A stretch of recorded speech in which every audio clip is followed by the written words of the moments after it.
बहू बनी ड्राइवर। मंजित की शादी रोहन से होती है। रोहन को नशे की बुरी लत लगी होती है। एक दिन, अरे माँ, मेरा एक साइड का शरीर काम नहीं कर रहा है। मैं आज खेतों में कैसे जाऊंगा? अरे बेटा, ऐसा ना बोल। तेरे पापा के जाने के बाद से तू ही घर चलाने का सहारा है।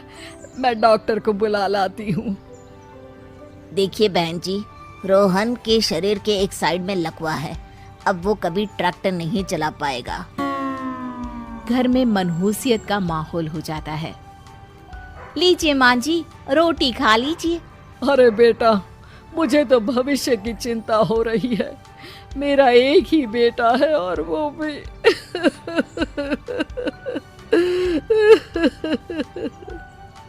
माँ जी, आप चिंता न करें।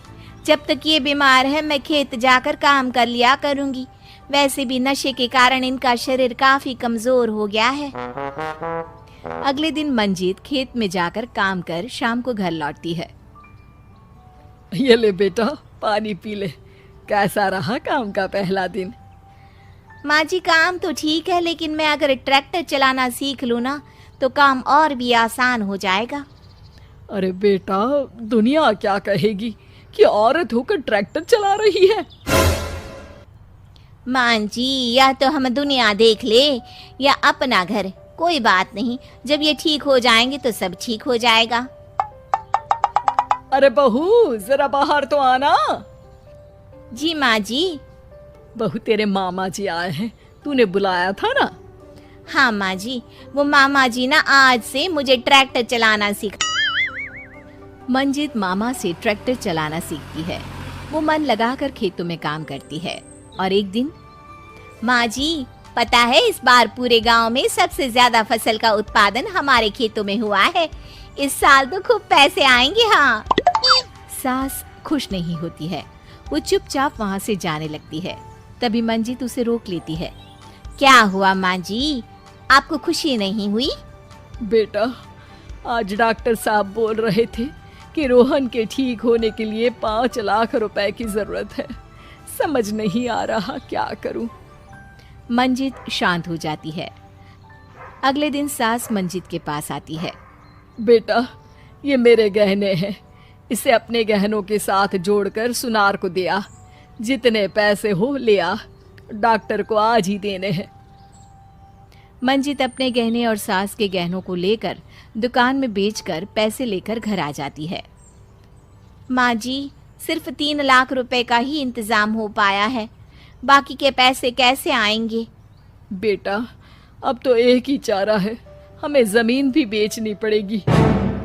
माँ, खेत बेच देंगे तो खाएंगे क्या? अरे बेटा, कोई दूसरा चारा भी तो नहीं है।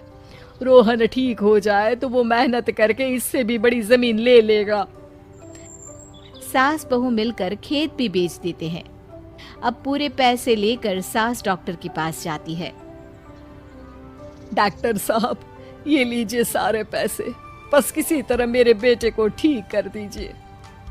आपका बेटा ठीक तो हो जाएगा, लेकिन 6 महीने का समय लगेगा। सास बहू सोच में पड़ जाते हैं कि अब तो कोई जरिया भी नहीं रहा जहाँ से उन लोगों को कमाई हो। अब कमाएंगे नहीं तो खाएंगे क्या? माँ जी, मेरे माता पिता ने लड़की होने के कारण मुझे ज्यादा पढ़ाया लिखाया नहीं, लेकिन ट्रैक्टर चलाना सीखकर मैं कुछ काम करने के लायक तो हो ही गई हूँ। अरे बेटा, ट्रैक्टर अब कहाँ चलाएगी? खेत तो बिक गए हैं। माँ जी, मैं किसी और के खेतों में दिहाड़ी में काम कर लूंगी, कुछ तो पैसे आएंगे ही ना। ये कहकर मंजित काम करना शुरू कर देती है। जैसे तैसे उन पैसों से गुजारा चल ही रहा था। माँ जी, पास के अस्पताल से मुझे नौकरी के लिए ऑफर आया है।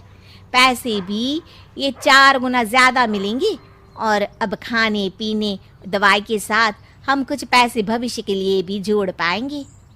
लेकिन काम क्या है बहू? माँ जी, मुझे अस्पताल की एम्बुलेंस चलानी है। अरे, तू तो मेरी बहू नहीं, बेटा है। बेटा, जरूर जा बेटा। और हाँ, तूने पूरे गांव में एक मिसाल कायम कर दिया कि हर काम हर कोई कर सकता है। उनके लिए लड़की या लड़का होने की कोई जरूरत नहीं। मंजीत मन लगाकर काम करना शुरू कर देती है। आगे जाकर वो खुद का एम्बुलेंस भी खरीद लेती है और अब तो उसका पति भी ठीक हो जाता है और सब पहले से भी ज्यादा खुशहाल जिंदगी जीने लगते हैं।